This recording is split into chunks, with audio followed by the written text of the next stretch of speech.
Les démons de Berlin, de Fabiano Massimi, lu par Nicolas Matisse. Rosa ? La voix de Rare fut couverte par une cascade de notes. Rosa, c'est toi ? La sonate numéro 2 de Rachmaninoff envahissait les lieux dans un flot régulier, seulement interrompu de temps en temps par une note manquante, et Rare savait bien pourquoi. Il avança d'un pas, son pistolet toujours braqué devant lui.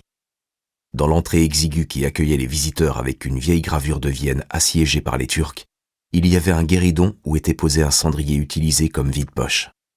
Pièces de monnaie, mouchoirs, crayons à papier et, bien visible avec son reflet chromé, une clé. À sa vue, une flamme d'espoir s'alluma dans la poitrine de Rare. Il baissa son arme et se précipita vers la cuisine. « Rosa !» appela-t-il plus fort. La musique ralentit, comme en réponse à son appel, mais elle reprit aussitôt. C'était un passage plus ardu, voilà pourquoi le rythme avait changé. Pourtant, Rosa n'avait jamais eu de difficulté à jouer la sonate. Rare leva à nouveau son arme. Il regarda la porte conduisant au salon, en face du poêle en fonte et de l'évier en céramique. Il n'avait pas souvenir de l'avoir fermée la veille au soir, mais maintenant elle l'était, lui masquant la vue du piano et de la personne qui en jouait. Bien que son espérance fût tenace, Rare avait à présent la certitude qu'il ne s'agissait pas de Rosa. Son parfum ne flottait pas dans l'appartement, et les doigts qui jouaient le morceau, le préféré de son père et de lui-même, manquaient d'habileté. Qui est-ce alors ? Rare hésita un instant devant la porte, puis il se saisit de la poignée et l'ouvrit brusquement.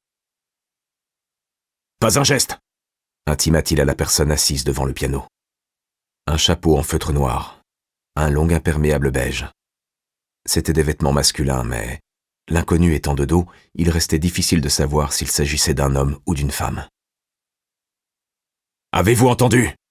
demanda Rare, en balayant la pièce du regard à la recherche d'éventuels autres visiteurs. Il n'y en avait pas. Le seul était le pianiste, qui continuait de jouer et de sauter des notes. Agacé, Rare s'avança jusqu'à ce que le canon de son pistolet soit à quelques centimètres de l'imperméable. « Arrêtez ! Les mains en l'air !»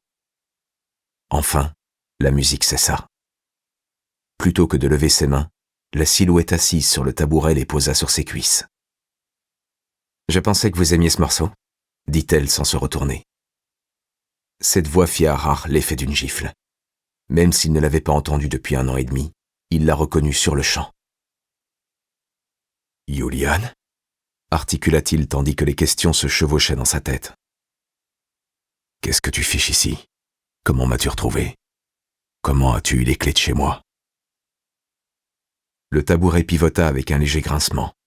« Ça faisait un bail », dit le jeune homme avec un sourire moqueur. « Mais vous m'avez l'air en forme, commissaire Zauer. »